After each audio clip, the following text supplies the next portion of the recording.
Bien, vamos a continuar con nuestra serie Conociendo a Dios. Esta es la tercera y última parte del tema que estamos desarrollando, Dios es nuestro Padre. Y les quiero invitar a que abran la Biblia en 2 de Corintios capítulo 6.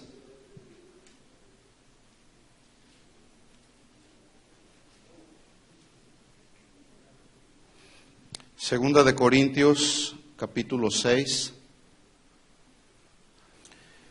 Miren una promesa interesante. Dice, seré para vosotros por Padre, y vosotros me seréis hijos e hijas, dice el Señor Todopoderoso. Hasta ahí vamos a leer. Señor, te damos gracias por tus bondades y tus misericordias. Gracias porque hasta el día de hoy tú nos has mantenido en el hueco de tu mano y hasta el día de hoy, Señor, tú nos has sostenido. No nos ha hecho falta nada y cuando esto ha sucedido, siempre tu mano se ha abierto en tu gracia y en tu misericordia para proveernos de toda necesidad, necesidades espirituales, así como necesidades materiales. Y hoy estamos aquí en esta tarde, Señor, con el único propósito de darte a ti la honra, la gloria y todo el honor, porque tú eres nuestro Padre. Tú eres ese Dios amoroso, ese Dios consolador, ese Dios que provee para nosotros la fuerza, la sabiduría, la inteligencia espiritual, Señor. Somos tus hijos. Eso fue lo que tú prometiste y que quedó establecido en tu palabra, Señor.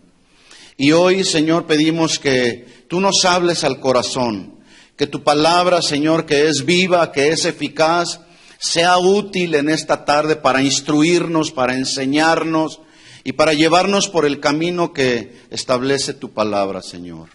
Háblanos al corazón, Señor, en el nombre de Jesús. Y que esta palabra no regrese vacía, que cumpla el plan y el propósito por el cual será hablada en esta tarde, Señor. Te lo pedimos en el nombre de Jesús.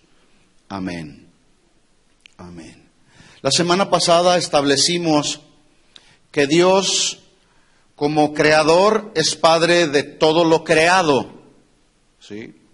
Pero además dijimos que Él es Padre de todos aquellos que en su soberanía Él decidió rescatar, escoger y engendrar para que fuesen sus hijos, mediante la fe que infunde el mensaje del Evangelio, no un mensaje emocionalista, no un mensaje tendencioso, sino la fe que infunde el mensaje del verdadero Evangelio, que tiene que ver con el sacrificio de Jesús en la cruz del Calvario. Y al ser predicado el mensaje del Evangelio, ese mensaje del Evangelio de Jesús en esa cruz, dando su vida para la redención de toda la humanidad, nos debe de llevar al arrepentimiento de nuestros pecados, a volver nuestra vida de una vida de pecado a una vida que vaya en pos de Dios. Y en ese sentido entonces podemos algunos de nosotros o los que ya tuvieron esta experiencia del nuevo nacimiento. Nacemos de nuevo a una nueva vida en Cristo. Y Juan el apóstol en el capítulo 1, versículo 12, fue un versículo que estudiamos también la semana pasada.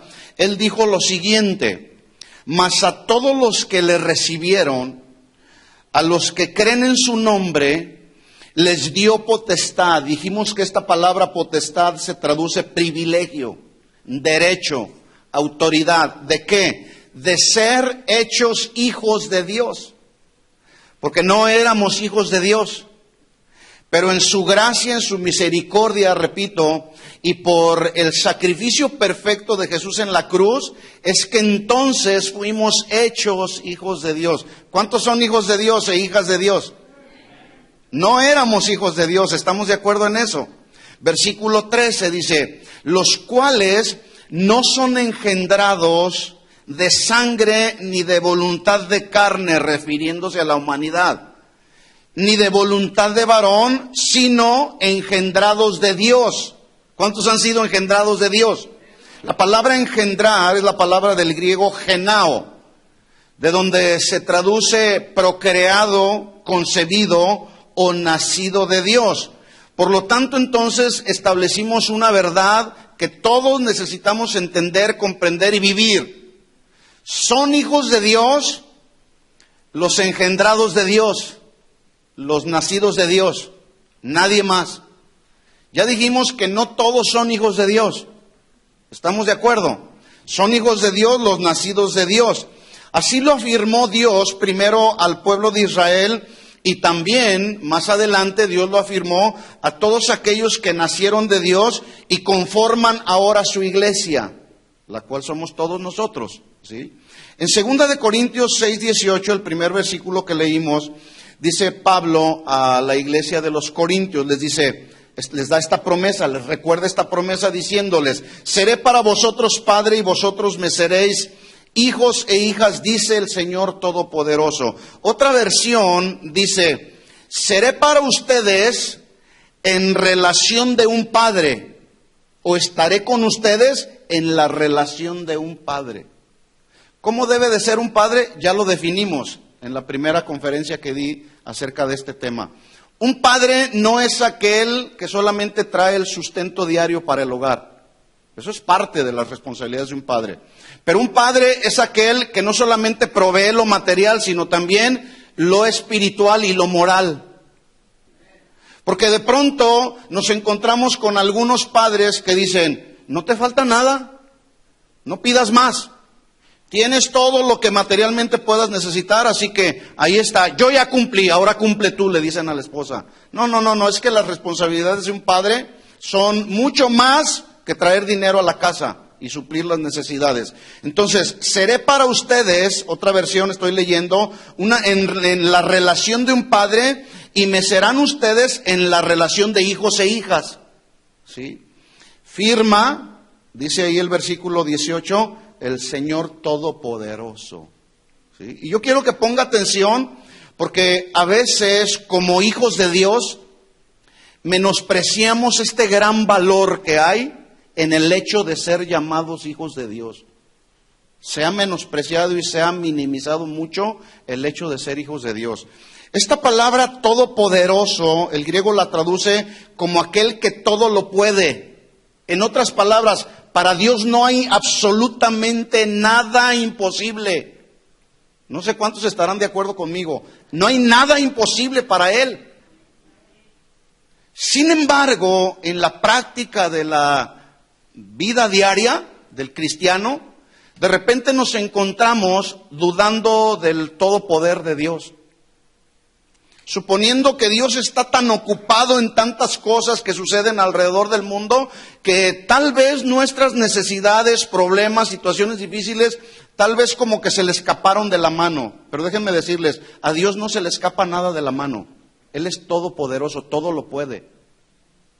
Pero algunos tienen un Dios así tan chiquito, tan pequeñito, y viven de acuerdo al Dios que conocen. ¿Sí? Entonces, todopoderoso traduce el que todo lo puede, y por tal razón, porque Él lo puede todo, Él es el que gobierna a todos y todo. Es decir, es el gobernante universal de todo y de todos. ¿Estamos de acuerdo? La pregunta sería, ¿Él gobierna tu vida? ¿O hay otras cosas que están gobernando el día de hoy tu vida, nuestra vida? Esta es una verdad, 2 Corintios 6:18, cuando Pablo dice: seré para vosotros padre y vosotros me seréis hijos e hijas, firma el Señor Todopoderoso. Es una verdad dicha por el profeta Natán a David. Esta verdad fue dicha en el Antiguo Testamento, pero escuchen esto, esta verdad ya estaba apuntando a Jesús. Sería cumplida en Jesús mismo en el Nuevo Testamento. Entonces, lo que Pablo está tratando de enseñar es que la iglesia de los Corintios recordaran y valoraran que el conocer la plenitud de la riqueza de lo que significa ser hijos de un Dios todopoderoso es algo que sobrepasa el entendimiento humano.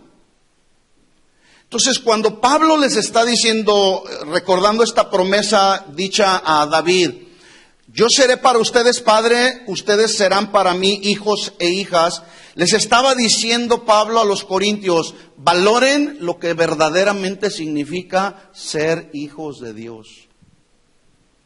Bueno, así como esa verdad era importante que la entendieran y la valoraran los cristianos de la iglesia en Corinto, asimismo los cristianos de la iglesia de hoy necesitamos valorar esta verdad. El hecho de ser llamados hijos de Dios es algo que tiene mucho valor, que necesitamos apreciarlo, necesitamos valorarlo con mucha conciencia, ¿sí? Pero me temo que la iglesia de hoy ha perdido el valor de esta riqueza, de lo que realmente significa ser verdaderos hijos de un Dios todopoderoso. Mire cómo el día de hoy la gente hace de su Dios lo que mejor le parece. En otras palabras, a veces Dios no está en los planes de uno que se dice hijo de Dios. Hay otros planes que les parecen mucho más importantes y los cuales tienen prioridad en el corazón antes que ese Dios. ¿Sí? Por lo tanto, Pablo les está diciendo a ellos, tienen que valorar la riqueza que hay en el hecho de ser hijos de un Dios todopoderoso. Y de repente les llama la atención Pablo diciéndoles, ¿o qué no saben que somos templos del Dios viviente, de ese Dios todopoderoso? Y ese templo de ese Dios todopoderoso, el cual somos todos, Pablo les está diciendo, no debe de ser profanado con nada. No debe de ser contaminado con nada. Esta palabra profanar significa tratar lo sagrado sin respeto. Significa también hacer de lo sagrado algo secular. Algo que ya lo hacen tanto la gente del mundo como la gente de la iglesia que se dice cristiano. Viven el día de hoy muchos que se dicen hijos de Dios de una manera tan secular que ya no hay una diferencia entre el que es mundano del que es cristiano. También profanar significa deshonrar, prostituir y hacer indigno lo que es sagrado. Escuchen esto, hermanos. Llamarnos hijos de Dios es algo que no solamente tiene mucho valor, es algo sagrado. Yo no sé si usted lo entiende y lo valora así, pero eso es lo que dice la Biblia. Es algo que necesitamos usted y yo mantener en nuestra conciencia muy clara. Muy claramente establecido y en nuestro corazón. Y valorar que llamarnos hijos de Dios no es nada más algo que es producto de la mente. Necesitamos valorarlo con mucho entendimiento. Por eso Dios le dijo a Israel, mire lo que Dios le dijo a Israel en Deuteronomio 14:2. Yo se lo leo rápido. Dios le dijo a Israel, porque eres un pueblo santo a Jehová tu Dios. ¿Qué significa la palabra santo? ¿Qué acaso no hemos dicho que la palabra santo significa algo que es apartado y consagrado para Dios? ¿Sí o no? Y Dios le está diciendo al pueblo de Israel, tú eres un pueblo santo a Jehová tu Dios. Y escuchen, dice, Jehová tu Dios te ha escogido para que seas un pueblo único. Es decir, diferente de todos los demás pueblos que hay alrededor del mundo. Debemos de ser únicos, marcar una diferencia. Y el día de hoy poco se hace diferencia entre un cristiano y uno que no lo es. Para que seáis pueblo único de entre los pueblos que están sobre la tierra. Pedro lo dijo de otra manera. Él dijo en primera de Pedro 1:15, dice, sino como aquel que os llamó es santo. ¿Quién te llamó a vivir la vida cristiana? ¿Quién te llamó? ¿Quién te escogió? ¿El profeta, el apóstol? Dios nos escogió, Dios nos llamó. Y ese es un privilegio que el día de hoy muchos que desconocen los caminos del Señor hasta el día de hoy no han tenido. Pero tú y yo lo tenemos, que Él nos escogió. Somos parte del pueblo de Dios, somos familia de Dios, somos hijos de Dios, pero muchos no lo están valorando. Y es una tristeza. Y es una vergüenza además. Entonces, Pedro dice, sino que aquel que os llamó es santo. Sed ustedes también santos en toda vuestra manera de vivir. ¿En cuánta manera de vivir? Toda. En toda tu manera de vivir. Cuando estás aquí, cuando estás en tu casa, cuando estás en tu trabajo, cuando estás en tu recámara, tú solo o tú sola. Sed santos en toda vuestra manera de vivir, porque escrito está, dice el Señor, sean santos porque yo soy santo.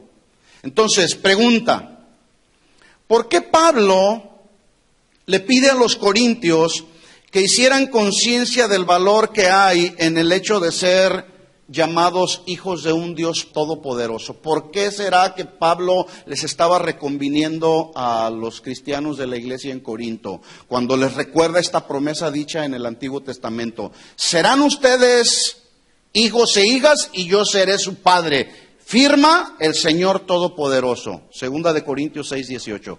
¿Por qué lo dijo Pablo? ¿Por qué creen? ¿Alguno me puede dar alguna opinión? Levante la mano y fuerte diga, yo creo que por esto. A ver, ¿alguien puede decir algo? ¿Se les había olvidado que ese Dios que está en el cielo era su Padre? Puede ser. ¿Algo más? ¿Por qué les estaba recordando? ¿Porque Él nos ama? ¿Qué más? Ahí está la clave, hermanos. ¿Sí?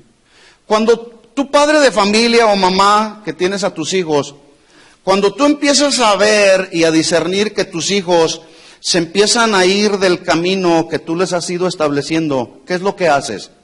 ¿Que acaso no los llamas y les empiezas a reconvenir? Oye, ¿ya se te olvidó que aquí en esta casa hay reglas? ¿Ya se te olvidó que papá y mamá, en este hogar es un hogar cristiano?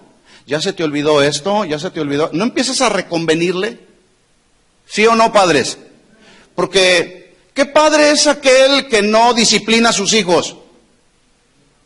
Entonces, Pablo está recordándoles a los corintios, a la iglesia de aquellos corintios, les está recordando el valor y la conciencia que ellos debían tener de esa riqueza que tenían de ser llamados, y ese privilegio además de ser llamados hijos de un Dios todopoderoso. Y lo estaba haciendo Pablo, escuchen esto, porque los cristianos de aquel tiempo se estaban volviendo seculares. Es decir, estaban tratando sin respeto y sin dignidad lo sagrado. Algunos otros estaban prostituyendo y estaban deshonrando el privilegio de ser llamados hijos de Dios. Por eso es que Pablo les llama y les dice, oigan, escuchen. Él es nuestro Padre y Él prometió que Él sería nuestro Padre. Nosotros seríamos hijos e hijas de ese Dios todopoderoso. ¿Qué están haciendo? ¿Qué estarán haciendo todos aquellos el día de hoy que se dicen hijos de Dios, de ese Dios todopoderoso? ¿Estarán honrando a ese Dios o lo estarán deshonrando?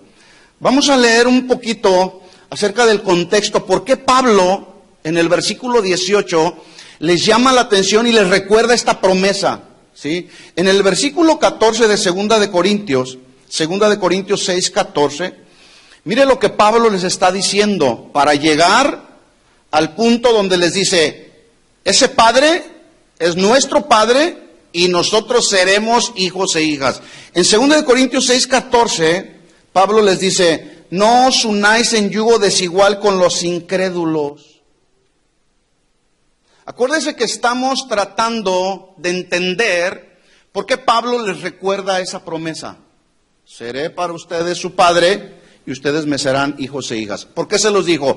Porque se estaban prostituyendo, porque estaban deshonrando, porque se estaban volviendo seculares. Entonces Pablo les dice, no se unan en yugo desigual con los incrédulos. Y ahí la palabra también se traduce con los de un espíritu contrario.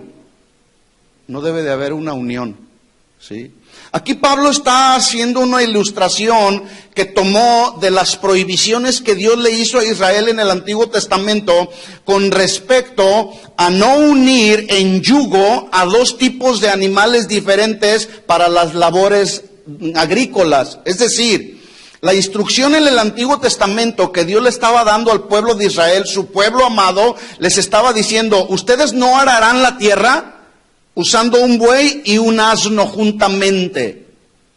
Y Pablo, en el versículo 14, Pablo les está recordando, no se unan en yugo desigual. ¿Por qué? Porque el buey en el Antiguo Testamento era un animal considerado limpio, pero el asno era un animal considerado inmundo. Yo quiero que pongan mucha atención, porque esto tiene una aplicación espiritual para nuestra vida muy, muy importante. ¿Sí? Pablo les dice, no se unan en yugo desigual, recordándoles una ordenanza del Padre al pueblo de Israel. Ya lo repito, porque el buey era un animal limpio, pero el asno era un animal inmundo. Además, dos animales diferentes en su naturaleza no podían juntarse, porque al momento de estar haciendo las labores agrícolas, no podían hacer los surcos derechos. Sus características físicas de estos dos animales, sus instintos naturales, hacían la labor agrícola imposible. ¿Sí? ¿Qué enseñanza podemos sacar de esto? A lo mejor alguien dirá, bueno, ¿y a mí qué me importa? ¿Qué me interesa? ¿Qué era lo que hacían en la antigüedad? Bueno, tiene mucha relación con nuestra vida hoy. La aplicación que podemos sacar de este ejemplo que Pablo les estaba diciendo, no se unan en yugo desigual, significa que el desarrollo de la vida cristiana, escuchen bien esto, hermanos, porque esto lo hemos repetido una y otra vez, y sin embargo, los que se dicen hijos de Dios siguen incurriendo en este mismo error. ¿Sí? El desarrollo de la vida cristiana junto con aquellos que no son de la misma naturaleza espiritual es imposible que se lleve a cabo. No se puede, es imposible. En otras palabras, un cristiano nacido de nuevo que se dice hijo de Dios no debe unirse o ligarse con alguien que no es cristiano, por favor. No se debe de unir en cualquier relación en donde esté de por medio el deterioro, la deshonra de Cristo o el cristianismo mismo.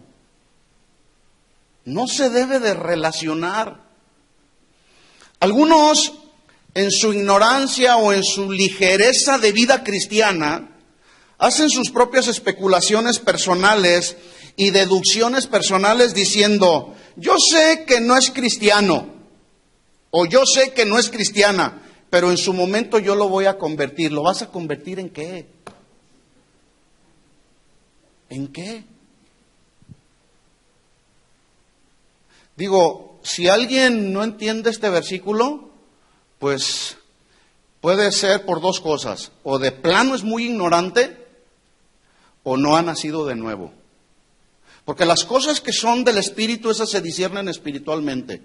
¿Sí? Entonces, algunos dicen, no hay problema, yo me voy a empezar a relacionar en una, valga la redundancia, en una relación de noviazgo, aunque no sea cristiano, aunque no sea cristiana, yo lo convierto. Déjeme decirle lo que yo he visto en los 28 años que llevo conociendo al Señor. El 99.99% de las mujeres o jóvenes que se casan bajo este argumento, yo lo convierto, escuchen, terminan retirándose de la iglesia. Y enseguida terminan divorciándose y con hijos que mantener. ¿Lo convirtieron en qué? ¿En qué lo convirtieron? Más bien, ¿en qué se convirtió aquella persona bajo estos argumentos? Yo lo convierto. Se convirtieron en mundanos, que tal vez ni siquiera cristianos nunca fueron. Una vez más, el consejo de la Biblia, hermanos, no falla, porque es el consejo de Dios. Sin embargo, a la luz de las realidades de la vida cristiana diaria, nos encontramos con quienes dicen, pues sí, ahí dice en la Biblia, no te unas en yugo desigual, pero yo soy libre para hacer lo que yo quiera. Bueno, pues entonces atente a las consecuencias. El día de mañana no vengas llorando pidiendo consejo, porque de repente sucede lo que finalmente es la consecuencia de haber hecho una mala decisión, y de repente llegan las personas a la consejería y quieren que en una hora les resuelva uno problemas y consecuencias que vienen arrastrando de 10 años atrás. No se puede. Por eso es muy importante, hermanos, que atendamos a lo que dice la Biblia y caminemos en ella. Entonces, el consejo de la Biblia no falla, porque es el consejo de Dios. Y esto es lo que dijo Pablo: no se unan en yugo desigual con los incrédulos, con los del espíritu contrario. No van a hablar el mismo idioma. ¿Sí o no? Vamos a la iglesia el domingo. No, vete tú, le dice el marido a la que se dice mujer cristiana. No, vete tú, ¿verdad? ¿Por qué? Dice ahí Pablo, seguimos leyendo 2 de Corintios 6:14, dice, porque ¿qué compañerismo tiene la justicia con la injusticia? ¿Y qué comunión la luz con las tinieblas? Absolutamente nada de relación hay. Versículo 15. ¿Y qué concordia Cristo con Belial? Es decir, ¿qué acuerdo tiene Cristo con Belial? Esta palabra Belial es una palabra de origen hebreo que se traduce indignidad, inutilidad, maldad. Y son vocablos que están tipificando a Satanás. Por lo tanto, entonces, ¿qué comunión o qué acuerdo tiene Cristo con Satanás? ¿Qué acuerdo tendrá? Ninguno. Lo mismo sucede, ¿qué acuerdo puede haber entre uno que se dice cristiano y un incrédulo? ¿Qué acuerdo puede haber? No hay acuerdos, hay desacuerdos solamente, porque se habla diferentes idiomas, porque se tienen creencias diferentes. Uno sí cree en la Biblia, pero el otro no, o cree más o menos, ¿verdad? En otras palabras, lo que Pablo está diciendo aquí, ¿qué concordia Cristo con Belial? Significa, ¿qué acuerdo tiene el digno con el indigno? ¿O qué acuerdo tiene la bondad con la maldad? ¿Qué acuerdo tienen? Nada, nada. ¿O qué parte, sigue diciendo Pablo, el creyente con el incrédulo? ¿Qué parte hay? Otra versión dice, ¿qué parte hay entre el espiritual y el carnal? ¿Qué parte hay? ¿O qué parte hay con el de espíritu diferente? No hay nada. ¿Sí? Versículo 16, ¿qué acuerdo hay entre el templo de Dios y los ídolos? Porque vosotros sois templos del Dios viviente. ¿A quién le está hablando Pablo, hermanos? A la iglesia. Y los consejos que Pablo dio en su momento para la iglesia de los Corintios son consejos universales, hermanos, porque fueron inspirados por Dios para la iglesia de Dios. Por lo tanto, estos consejos son para nosotros. Por lo tanto, dice Pablo, porque vosotros, ustedes son templos del Dios viviente. El que entienda, entienda, Como Dios dijo, habitaré y andaré entre ellos y seré su Dios y ellos serán mi pueblo. ¿Eres parte del pueblo de Dios? ¿Sí? Bueno, dice entonces versículo 17, si tú te consideras parte del pueblo de Dios, hijo de Dios, mira lo que dice el versículo 17, por lo cual, si eres hijo o hija de Dios, salid de en medio de ellos. ¿De quién? De los incrédulos, de los blasfemos, de los malos, de los perversos. ¿Qué significa? ¿Que me voy a aislar de ellos? No. De sus actos, de sus comportamientos, de sus conductas, a eso se refiere. De eso sí necesitamos retirarnos, aislarnos, hacernos a un lado, no convertirnos en practicantes de todo eso. Mire cómo el día de hoy el sistema de esta sociedad en este país, mire cómo nos va seduciendo de una manera tan velada, por ejemplo, ¿sí? Y vuelvo a repetir lo que dije hace un momento. ¿Por qué solamente el día de hoy, que se supone que es el Día de las Madres, por qué todo mundo empieza a hacer hasta lo imposible por celebrar el Día de Mamá? ¿Sí? Yo me pregunto si mañana harán lo mismo que hicieron hoy, todos aquellos que están celebrando a mamá, ¿sí? Respetándola, haciéndole un regalito, amándola, orando por ella, si es que son cristianos. Pero mañana ya se les olvidó mamá. ¿Por qué lo hicieron? Porque el sistema de esta sociedad nos lleva, es el Día de las Madres. Y ya entonces empezamos a caminar conforme al sistema de esta sociedad. Y los principios de la Biblia, que son los que realmente tienen el valor eterno para la vida de un cristiano, esos se van haciendo a un lado. Todos los días entendamos los que somos hijos. Todos los días es día de la mamá. Todos los días es día del papá, hijos. Pero escuchen esto, también todos los días son el día del Señor. Todos los días son el día del Señor, no nada más el domingo o el día entre semana. El domingo, pues sí, venimos a la iglesia y sí, nos vemos bien aquí. ¿Y mañana qué tal? ¿Cómo nos vemos mañana? Haciendo lo que hacemos mañana. ¿Cómo? ¿Es el día del Señor el domingo, sí o no? ¿Y dónde están los que dicen que son hijos de Dios? ¿Dónde están? No, es que hubo asuntos más importantes. Dentro de su agenda, dentro del orden de sus prioridades, el día de hoy hubo algo más importante que se llama el Día de las Madres, que venir a alabar y adorar al que es digno de toda la gloria y de toda la honra. Por eso es que yo decía hace un momento, los que nos decimos hijos de Dios hemos desvalorado, hemos minimizado la riqueza que hay en el hecho de llamarnos hijos de Dios. Porque muchas de las cosas de este mundo nos están arrastrando a ir haciendo a un lado lo que realmente debemos de valorar. Lo que es importante lo vamos haciendo a un lado y lo que tiene segundo lugar empieza a tomar el lugar de lo importante. ¿Sí? Por eso la vida de muchos cristianos es tan pobre, es tan triste, que cuando tienen problemas no saben qué hacer y cómo resolverlos, porque ni siquiera conocen los consejos de la Biblia. Dice Pablo entonces, sigo leyendo, 2 Corintios 6, 16, 17. Por lo cual salid en medio de ellos y apartaos, dice el Señor, y no toquéis. Y aquí esta palabra tocar significa no te apegues. ¿A qué? A lo inmundo. ¿Qué de bueno hay en este mundo, en esta sociedad?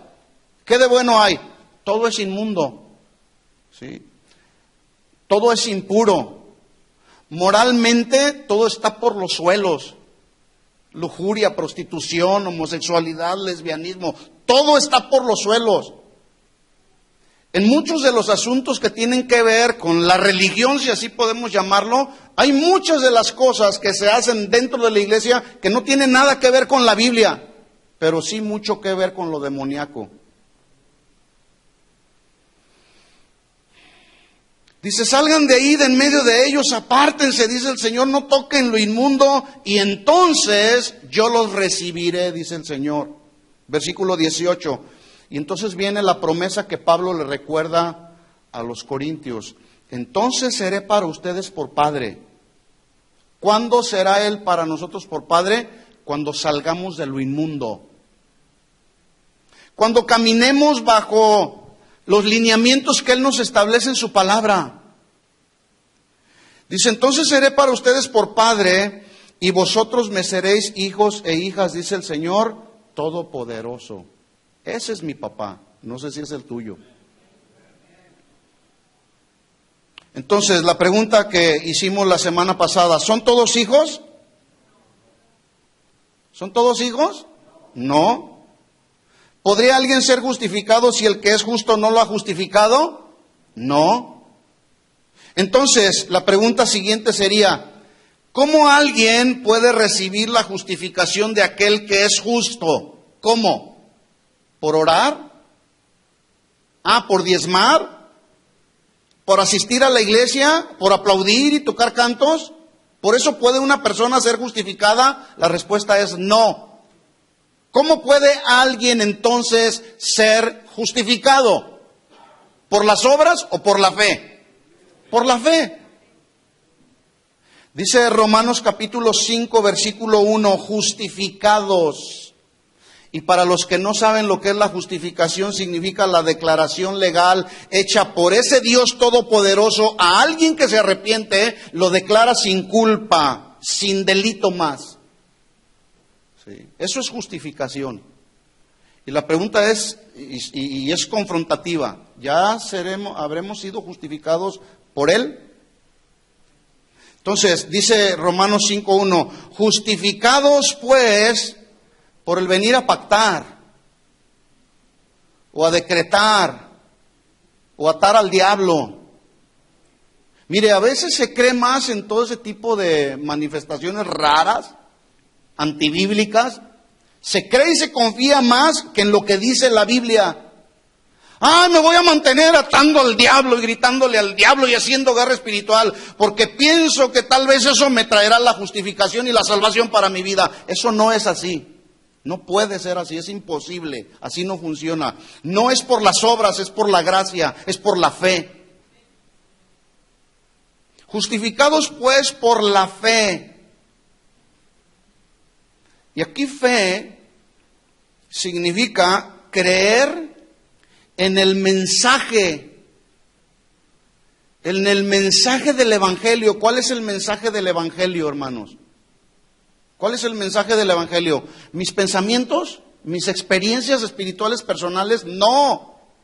El mensaje del Evangelio tiene que ver con Jesús en la cruz, muriendo por toda la humanidad, sacrificio que fue único y suficiente para liberar a todo aquel que cree, a todo aquel que confía en Él, para liberarlo de la condenación eterna y de la maldición del pecado. Ese es el mensaje del Evangelio. Y cuando Pablo dice, justificados pues por la fe, por el creer en ese mensaje, luego dice, tenemos paz para con Dios. Y quiero decirles algo, esa paz a la que se refiere Pablo, no es posiblemente la paz que emocionalmente, sentimentalmente, sensitivamente el día de hoy estás experimentando. ¿Cuántos sienten paz? Así, estoy en paz. ¿Cuántos duermen en paz? Algunos no duermen porque no tienen paz. Pero cuando Pablo está diciendo ahí, justificados pues por la fe, tenemos paz para con Dios, no significa esa paz sensitiva. Significa esa paz que ahora tenemos con Él, porque antes estábamos en pleito con Él, en guerra con Él, por causa de nuestra rebelión, por causa del pecado. Pero cuando Él viene y nos justifica, nos declara justos, inocentes, sin culpa, entonces experimenta una paz. Pero una paz con ese Dios que es nuestro papá, el creador de todo. ¿Sí? Entonces, esa paz con Dios significa que la guerra, el pleito que había entre Dios y el hombre por causa del pecado se termina para siempre, y entonces viene lo que es la reconciliación de Dios con el hombre y del hombre con Dios. Y eso produce paz. ¿Cuántos han experimentado esa paz?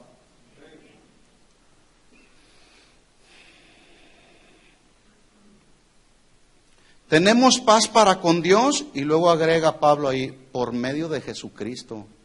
No es por medio de la meditación y concentración mental positiva, o por la declaración positiva, o por la superfe que tengas. No es por medio de eso, es por medio de nuestro Señor Jesucristo, porque Él es el camino, y es el único camino que nos lleva al Padre. No hay otro camino, hermanos. Por más que alguien esté tratando de buscar otro camino que lo lleve a Dios, no lo va a encontrar. El único camino es Jesucristo. Y cuando empezamos a caminar por el camino que Dios, Jesús, estableció en su palabra, entonces vamos a empezar a experimentar esa paz, esa nueva vida en Cristo. Y esto va a producir en nosotros gozo, alegría. Ya no estamos en el mundo, ahora estamos en Cristo. Y el que está en Cristo, nueva criatura es. Las cosas viejas pasaron. ¿Sí? Hay una historia en la Biblia llamada la parábola del fariseo y del publicano, y de ella aprendemos. En esta parábola Jesús está enseñando acerca de la doctrina de la justificación por fe. ¿Sí?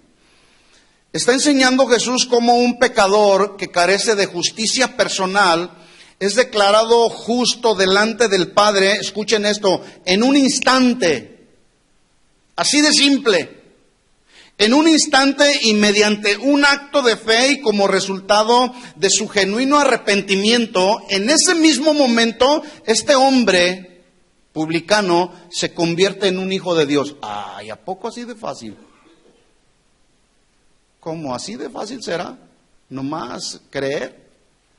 Porque mire cómo el día de hoy hay gente que está tratando de agregar obras a lo que Jesús ya hizo en la cruz del Calvario. Está diciendo, bueno, para que seas un verdadero hijo de Dios, como los fariseos decían, tienes que cumplir al pie de la letra la ley. Ni siquiera ellos mismos la cumplían al pie de la letra. Porque Jesús les dijo, son hipócritas ustedes, ¿verdad? Algunos otros dicen, te tienes que ir de rodillas hasta quién sabe dónde. Están agregándole al sacrificio perfecto que ya Jesús hizo en la cruz. Y así no funciona. Así nadie puede venir a ser un hijo de Dios a través de las obras. ¿Qué me dicen de aquel hombre que estaba en la cruz con Jesús? Que le dijo, Señor, acuérdate de mí cuando estés en tu reino. ¿Qué tuvo que hacer? Ahí Jesús en la cruz, recibiendo toda la carga del pecado de toda la humanidad.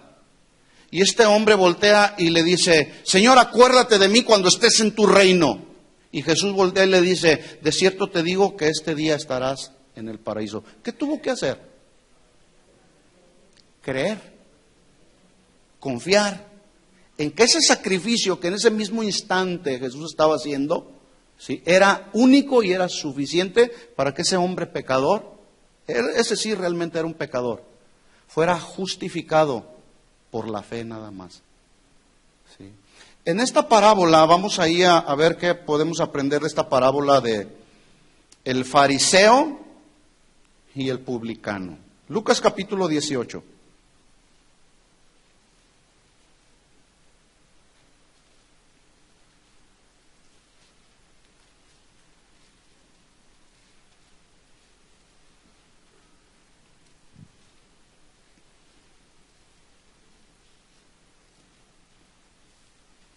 ¿Estamos ahí? A unos que confiaban, versículo 9, a unos que confiaban en sí mismos como justos y menospreciaban a los otros, les dijo también esta parábola, versículo 10. 2 hombres subieron al templo a orar, uno era fariseo. ¿Quiénes eran los fariseos? Los conocedores de la ley, pero bien religiosos. ¿Sí?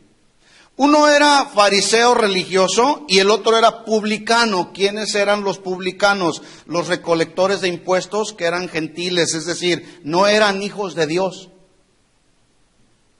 Versículo 11. El fariseo puesto en pie oraba consigo mismo de esta manera: Dios, te doy gracias porque no soy como los otros hombres, ladrones, injustos, adúlteros, ni aun como este publicano. 12. Ayuno 2 veces a la semana, gloria a Dios. Doy diezmos de todo lo que tengo para tu honra y para tu gloria. Versículo 13.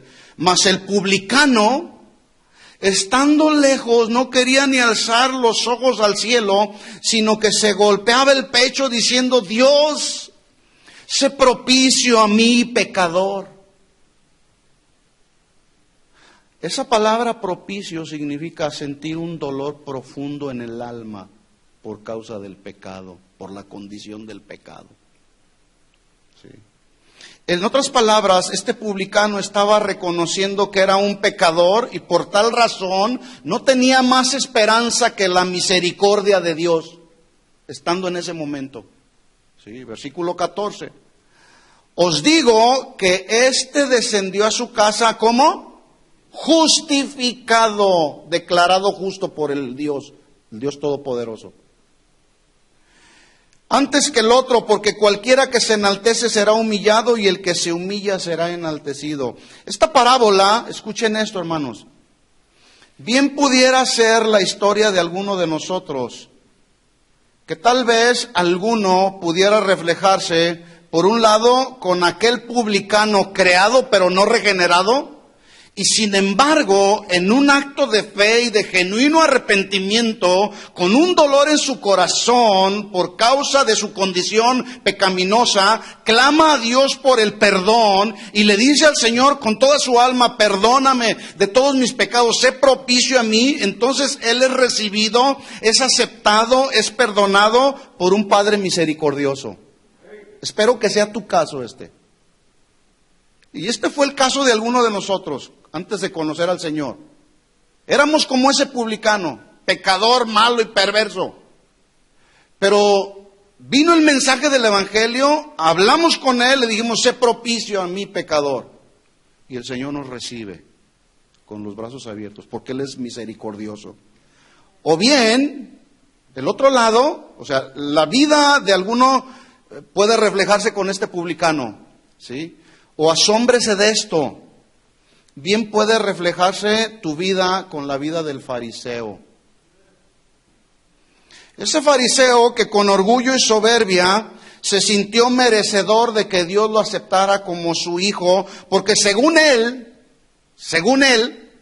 como algunos dicen: yo ya no fumo, ya no tomo, ya no digo malas palabras. Señor, voy todos los domingos a la iglesia y canto y aplaudo. Es más, doy unos diezmos, Señor, que si supieras cuánto doy, Señor. Además, Señor, estoy en un ministerio en la iglesia, ayuno 2 veces a la semana, ya sabes los diezmos que yo doy, por lo tanto tú sabes, Señor, que yo no soy igual de pecador que todos aquellos pecadores. Qué gran diferencia, qué enorme diferencia entre el publicano y el fariseo. La pregunta es: ¿con cuál de estos dos personajes tú te puedes identificar?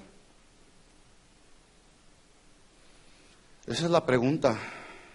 Si nos identificamos como hijos creados, engendrados, regenerados, o con aquellos fariseos religiosos que nos pudiéramos sentir merecedores de ser llamados hijos de Dios porque venimos a la iglesia. No, estamos muy equivocados. Así no viene la regeneración, así no viene el hecho de llamarnos hijos de Dios. Hay otra historia, la parábola del hijo pródigo. No tenemos ya tiempo para verlo todo. Pero este hijo, que significa pródigo, significa el desperdiciado, es decir, el hijo que desperdició todo lo que le pidió al padre, en lugar de aprovecharlo. Sin entendimiento, se excedió en gastar los recursos que le llegaron a su mano. Este joven pródigo bien se puede también reflejar en la vida de algunos de nosotros, porque así éramos nosotros. Éramos pródigos también, éramos generosos para con nosotros mismos, porque nos dedicábamos a gastar solamente para nuestros deleites. ¿Sí? Dice ahí, rápido leo esta parábola del hijo pródigo. Un hombre tenía 2 hijos, el menor de ellos le dijo a su padre: dame la parte de los bienes que me corresponde, y el padre les repartió los bienes a uno como a otro. No muchos días después, juntándolo todo, el hijo menor se fue lejos a una provincia apartada y ahí desperdició sus bienes viviendo perdidamente. Déjenme decirle que a este joven ya le era urgente salirse de ahí. ¿Sí? Esto a la luz de la cultura judía, en aquel tiempo, pedir el hijo menor, pedir la parte de la herencia que le tocaba, no era simplemente una ofensa grave al padre, sino también estaba equivaliendo a que el hijo le estaba diciendo: papá, ojalá ya te hubieras muerto para que me entregaran lo que me toca. El mensaje de este hijo, por decirlo de otra manera, es más o menos el siguiente. Tal vez suene parecido a como hoy suelen hablar algunos hijos en la actualidad. Voy a decirlo así. Llega este hijo pródigo y le dice a su papá: dame lo que es mío para poderme ir ya. Ya no quiero tener nada que ver contigo. Vivir sujeto a tus instrucciones ya no me gusta, porque, ¿sabes, papá, eres tan anticuado? Ya estoy cansado de que me andes vigilando, que no sabes que ya cumplí 18 años, soy mayor de edad. No quiero ya estar bajo tu gobierno, más bien quiero estar fuera de tus dominios porque tengo mis propios planes. Ay, ¿sabes? Por cierto, en mis planes no estás incluido tú, papá, me voy yo solo. ¿Se escucha tan familiar estas expresiones el día de hoy? Sí. Pero déjeme decirle, así lo dijo el hijo pródigo. Pero hay muchos que se dicen hijos de Dios que le hablan así a Dios: Señor, tú no estás en mis planes. Yo tengo estos planes en la vida. Yo quiero ser esto y quiero ser aquello, pero tú no estás en ellos, Señor. ¿Sí? No quiero estar bajo tu gobierno, Señor. Quiero gobernarme yo solo. Sí, tu palabra dice: dame, hijo mío, tu corazón y miren tus ojos por mis caminos. Pero no, Señor, te doy nada más un pedacito de mi corazón, y si quieres con eso. A veces así somos como hijos de Dios. El Padre dice: dame, hijo mío, tu corazón. Y dice todo. O le damos a Dios todo o no le das nada. Él quiere todo o no quiere nada. ¿Sí o no? Sigue la narración así, parafraseándola. ¿Sabes, papá? Realmente lamento tener que hacerlo y decirlo de esta manera, porque tal vez hubiera sido diferente si ya te hubieras muerto. Entonces me habría evitado este mal rato. Así, si tú ya hubieras muerto, lo único que tendría que haber hecho habría sido estirar la mano, recibir mi parte, y entonces ya el asunto estaría terminado. Pero como no fue así, bueno, yo ya no puedo esperar más. Te pido, es más, no te pido, te exijo que me des lo que me corresponde. Y lo quiero ahora, Escuchen esto, hermanos, hay quienes le hablan así a Dios. Ahora, Señor, Lo quiero ahora, quiero que me respondas ahora. Pródigos, hijos pródigos. Dios no quiere hijos pródigos. Pregunta: Dios quería, o mejor dicho, el Padre, que era precisamente la representación de Dios, aunque la parábola se llama la parábola del hijo pródigo, realmente debía de haberse llamado la parábola de un padre amoroso, misericordioso y compasivo, porque es la representación de Dios. El Padre está representando a Dios, ¿sí? Entonces, ¿realmente ese padre quería, así en lo profundo de su corazón, que su hijo siguiera siendo un hijo pródigo? No. Así ese Padre que tenemos allá en el cielo no quiere que continuemos siendo hijos pródigos, que malgastemos los dones, los recursos espirituales que Él ha puesto en nuestra mano. No quiero que los malgastemos, que los desperdiciemos vanamente. Él quiere que los aprovechemos para que nuestra vida sea edificada, pero para que también Él sea honrado con nuestra vida. La pregunta es si lo estamos haciendo. ¿O somos hijos pródigos?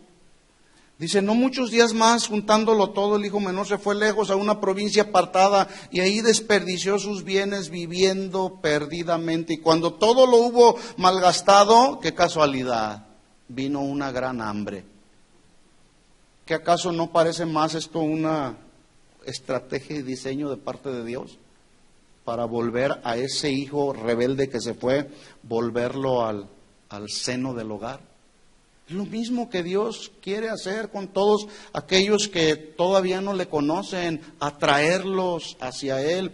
Dice: fue y se arrimó a uno de los ciudadanos de aquella tierra, el cual le envió a su hacienda para que apacentase cerdos. Y escuchen esto: esta acción para un judío era totalmente aberrante, porque los judíos, para ellos los cerdos eran animales inmundos. ¿Sí? Miren nomás hasta dónde llegó este jovencito pródigo. Dice, y deseaba llenar su vientre de las algarrobas que comían los cerdos, pero nadie le daba. Él malgastó todo.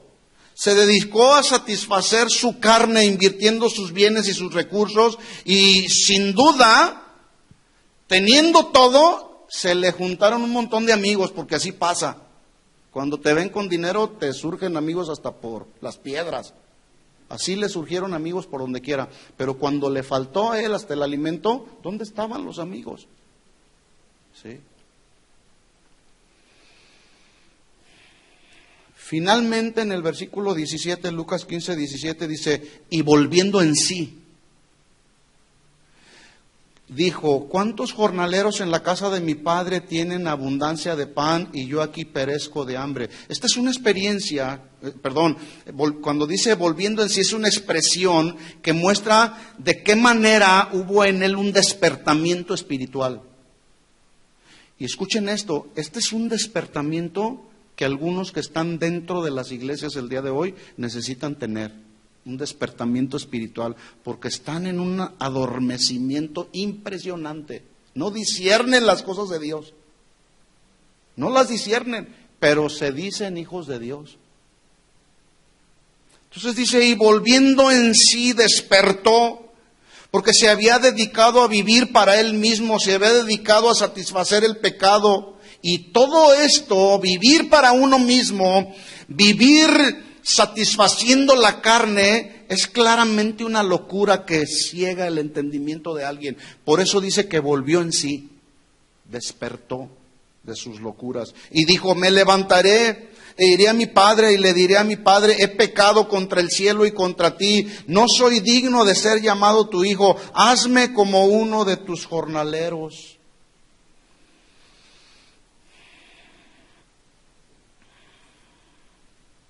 Este joven finalmente decidió volver al padre y le dijo, hazme como uno de tus jornaleros. ¿Sabe usted lo que significa arrepentimiento? Es precisamente volver en un sentido contrario a tener un cambio de mentalidad, de forma de pensar respecto al pecado. Es un cambio de la mente respecto al pecado. Y ese cambio de la mente respecto al pecado lo lleva, en este caso a este joven y al pecador, lo llevan no solamente a sentir tristeza por el pecado, sino también lo llevan a sentir un profundo dolor que le hace cambiar de idea, le hace cambiar del plan, le hace cambiar de rumbo de vida. Es decir, iba en una dirección que lo llevaba en pos de él mismo, pero de repente vuelve en sí, vira al sentido contrario y se dirige de regreso a la casa del padre, quien nunca lo iba a dejar. Nunca lo iba a dejar. Escucha esto. Esta no es una historia aislada tampoco, o ajena. Bien pudiera ser la historia de alguno de nosotros. Sí. Si hubiera alguien en este lugar que no se identifica con esta historia, discúlpeme, pero es que no he entendido el hecho de que todos hemos pecado y un día volvimos con el Padre. Sí. Es decir, hemos preferido, o algunos han preferido, seguir en pos de sus deseos personales, saciando sus deseos pecaminosos, en lugar de considerar y valorar la riqueza de lo que realmente significa ser hijos de Dios. Algunos no lo están valorando. Yo con que vaya el domingo a la iglesia, ya con eso me basta. Y llega el día de mañana y se olvidaron de papá. Llega el día de mañana y ya no escudriñan la Biblia. Llega el día de mañana y se empiezan a enrolar en su estilo de vida. ¿Sabe que hay cristianos camaleones? El camaleón tiene una peculiaridad. Ese cambia de acuerdo al medio ambiente que le rodee. Cambia su color, su piel. Si está en la iglesia, se pone bien espiritual. ¿Verdad? Cristianos camaleones espirituales. Si está en el trabajo, no hombre, pues ahí se enrola con todo lo que se hace ahí en el trabajo. Chistes colorados, se presta para el fraude, para las mentiras, etcétera, etcétera. Camaleones, cristianos camaleones. De esos no hay aquí, ¿verdad? Dice, levantándose vino a su padre y cuando aún estaba lejos lo vio su padre, lo cual significa que si el padre lo vio desde lejos es porque lo estaba esperando, ¿sí o no? Escuchen esto, padres de familia, es muy posible que tu hijo se fue en una rebelión, se fue de los caminos del Señor, si es que andaba, o se fue de tu casa, pero espera, va a regresar, espéralo, ¿sí? Dice, lo vio su padre y mire lo que dice, fue movido a misericordia y corrió y se echó sobre su cuello y lo besó. Esta expresión movido a misericordia significa y habla de que él sintió así en sus entrañas como una compresión muy aguda, aquí dentro de sus entrañas, aquí en el estómago, como que se le apretaron sus emociones y sintió compasión por ver que su hijo, que consideraba muerto, estaba regresando. Qué historia más impresionante de un padre amoroso y misericordioso que con los brazos abiertos acepta de nuevo al hijo.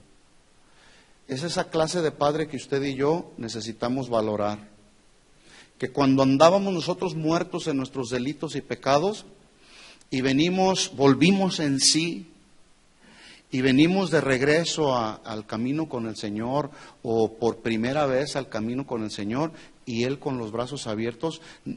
Miren, esta expresión cuando dijo que corrió no era común entre los padres. Es más, dentro de lo que era la cultura judía, el hecho de que un padre corriera era una vergüenza.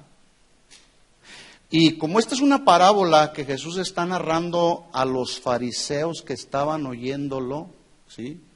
Cuando Jesús dice, y el padre corrió, como el padre está tipificando a Dios, ellos decían, el padre corriendo, este está loco. ¿Cómo el Padre Celestial corriendo a abrazar y a besar al Hijo? Porque ellos estaban pensando en la cultura, ¿verdad? Por eso en una ocasión Jesús les dijo, ustedes invalidan el poder del mandamiento por sus tradiciones.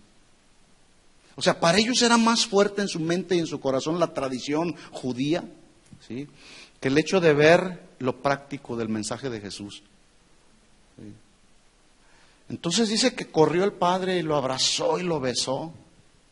Y no solamente dice que lo abrazó y lo besó, dice que de pronto el padre llamó a todos sus siervos y les dijo, saquen el mejor vestido, vístanlo, pónganle el anillo en su mano, calcen sus pies, traigan el becerro gordo, mátenlo, comamos, hagamos fiesta, porque mi hijo muerto era y ha revivido, se había perdido y ha sido hallado, y todos comenzaron a regocijarse. Esta es una historia que requiere toda una serie. 4 o 5 capítulos, ¿verdad? Lo que yo quiero resaltar con esta parábola, que es justamente lo que Jesús también quiere enseñar, es que ese padre estará siempre ahí, con los brazos abiertos para recibir a los que son sus hijos.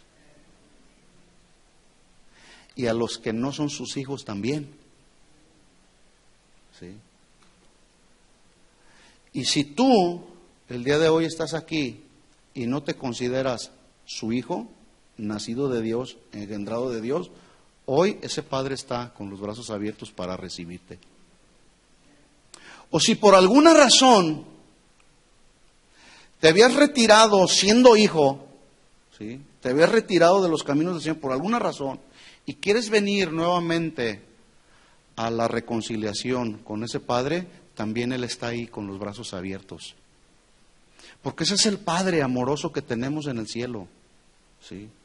Ese fue el mismo Padre al que Pablo se estaba refiriendo cuando les habló a los corintios y les dijo, Él es el Padre. Es Padre para nosotros y Él nos considera hijos e hijas. Él es el Todopoderoso, por lo tanto valórenlo. No se unan en yugo desigual con los incrédulos. Y empieza a narrar lo que ya explicamos. Sí. Hermanos, hay un gran valor que usted y yo el día de hoy necesitamos tomar conciencia en lo que tiene que ver con el hecho de decirnos hijos de Dios y de decirnos cristianos. Hay no solamente un gran valor, sino una gran responsabilidad, ¿sí? Y si usted considera que es un hijo o una hija de Dios, hay que vivir como es digno de Él. Si no es hijo de Dios o hija de Dios, puede serlo. Puede serlo. Pero para eso necesita primero arrepentirse de sus pecados, pedirle perdón, como ese publicano. Decirle, Señor, sé propicio a mí que soy pecador. ¿Qué tuvo que hacer el publicano? Solamente confesar sus pecados, reconocer su condición, y el Padre amoroso, ¿sí?, lo declaró justo en ese mismo momento, por causa de la fe. Yo no sé si hubiera aquí alguien que en esta tarde pudiera decir, me quiero reconciliar con mi papá. O que tal vez nunca has hecho una decisión por hacer del padre de la Biblia tu papá. Hoy es la oportunidad que tú puedes tener, ¿sí? Quisiera invitarles a que en este momento se pusieran de pie.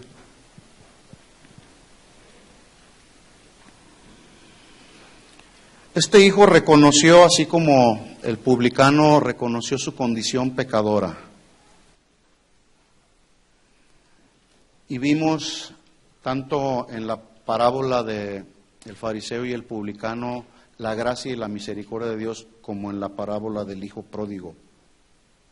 Y ese padre amoroso está con los brazos abiertos el día de hoy para sacar el mismo vestido de él. Y cuando dice que habló a los siervos y les dijo, traigan el mejor vestido, no era un vestido del hijo, era un vestido mismo del padre, ¿sí?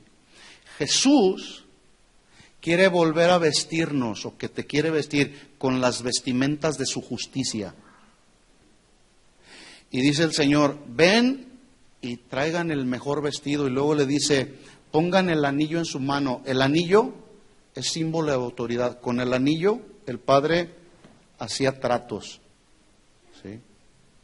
El anillo era símbolo de autoridad. Y además dijo, pongan el calzado en sus pies. Y estos serían otros temas que pudiéramos hablar. Pero ese Padre amoroso estuvo dispuesto ahí para cambiar totalmente a ese hijo pródigo que un día lo rechazó, que un día se rebeló contra el Padre, ¿sí? Y le dijo, ya me voy, no quiero estar más contigo. El Padre lo volvió a recibir. Y lo más tremendo de esto es que el Padre no le dijo, ¿ya regresaste? Me vas a pagar todo lo que te robaste, todo lo que te llevaste. ¿Me lo vas a regresar? Sí, vas a ser un jornalero. Y durante todo el tiempo que estés ahí trabajando, te voy a quitar todo lo que te llevaste tanto, aquí está tu cuenta. Escuchen esto, el Padre no le hizo absolutamente ninguna recriminación.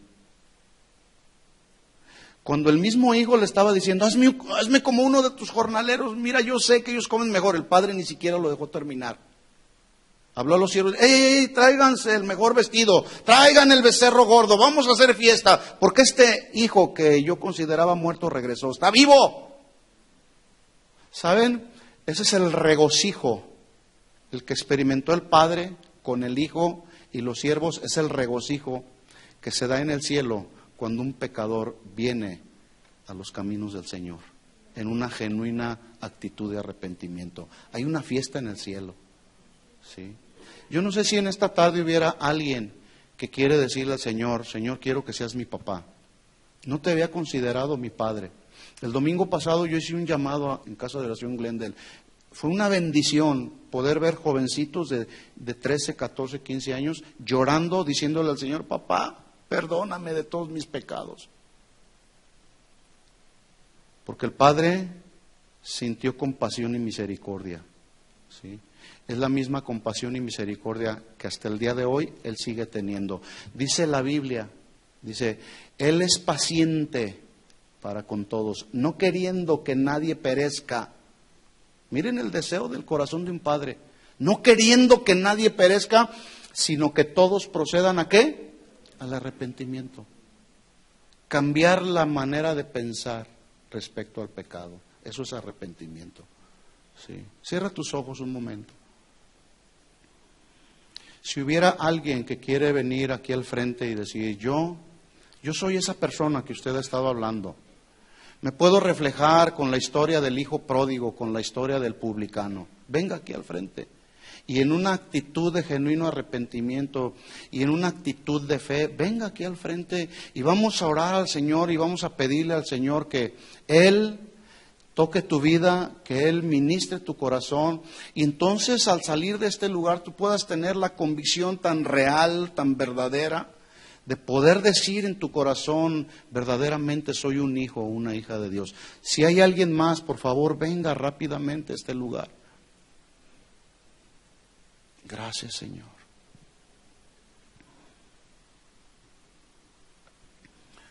Señor, en el nombre de Jesús, oramos por esta persona que está aquí y te pedimos, Señor, que la recibas en tu reino, Señor, que tú la recibas como una hija tuya, Señor. La van a guiar por ahí a hacer una oración y los que estamos aquí oremos. Señor, ayúdanos en este tiempo. Queremos realmente ser conscientes y valorar el gran privilegio que tú nos diste de ser llamados tus hijos. Queremos tener esa convicción cada día, Señor, de que no nos llamamos simplemente hijos de Dios por llamarnos. No solamente es un privilegio, sino que conlleva una responsabilidad. Por eso, Señor, aquí estamos, reconociendo nuestra condición, Señor, y reconociendo que si tú ves en nosotros algún pecado, algún camino de iniquidad, pedimos en estos momentos que nos limpies, pedimos que nos purifiques, pedimos que nos laves de todos nuestros pecados. ¿Por qué no levantas tus manos y puedes orar al Señor y decirle tal vez como dijo aquel publicano, sé propicio a mí, Señor, limpia mi vida, purifica mi corazón, lava mi mente, Señor, de todas aquellas cosas que a ti no te agradan y que tú sabes, Señor, que están ahí y que estamos luchando, Señor, que hemos ido caminando en pos de nuestros deseos personales, pero hoy queremos regresar a ti, Señor, al Padre. Queremos ir en pos de ti cada día, Señor. No queremos ser simplemente llamados hijos tuyos. Queremos ser verdaderamente tus hijos y honrarte, Señor. Que nuestra vida te honre, que nuestra vida te dé gloria. Que nuestra vida, Señor, sea para ti como esa dulce alabanza y esa dulce oración que sube a tu presencia, Señor. Por eso oramos en esta hora, Señor, que tu gracia y tu misericordia, la misma gracia y la misericordia que tuvo el Padre del Hijo pródigo, sea la gracia que sea derramada en nuestras vidas en esta tarde, Señor. En el nombre de Jesús, oramos por esta mujer que está aquí, Señor, que tú la lleves cada día, Señor, a un conocimiento más profundo de ti, Señor. Perdónala de todos sus pecados, límpiala y purifícala, Señor, en el nombre de Jesús. Ve lo que hay ahí en lo más profundo de su corazón, Señor, y que ella en genuino arrepentimiento viene a tus pies, Señor, y tú la recibes. Y hay gozo en el cielo porque ella viene con arrepentimiento, Señor. Así como hubo gozo con aquel padre y pidió que se matara al becerro gordo y que se hiciera fiesta y hubo regocijo y todos se regocijaron. Asimismo, Señor, aquí nosotros nos regocijamos porque esta mujer ha venido delante de ti pidiendo perdón, Señor. Hay regocijo también en el cielo, Señor. Lo reconocemos y lo sabemos. Gracias, Señor. Gracias por tu palabra, Señor. Gracias por ser nuestro Padre. Ahora podemos entender que tú eres nuestro Padre, Padre amoroso, Padre misericordioso, Dios de toda consolación, el cual nos consuela en todas nuestras tribulaciones. Gracias, porque tú eres ese Padre que provee para cada una de nuestras necesidades, Señor. Queremos seguirte honrando con nuestra vida, Señor. En el nombre de Jesús, que así sea, Señor. Amén. Amén. ¿Cuántos son hijos de Dios? Si somos hijos, verdaderamente hijos de Dios, tomemos conciencia, ¿sí?, de ese calificativo que tenemos. hijos de Dios. Tomemos conciencia y vivamos como hijos de Dios y como hijas de Dios. Y si tú te determinas en tu vida a vivir como una hija y un hijo de Dios, ese Padre amoroso se sentirá complacido y se agradará con tu vida.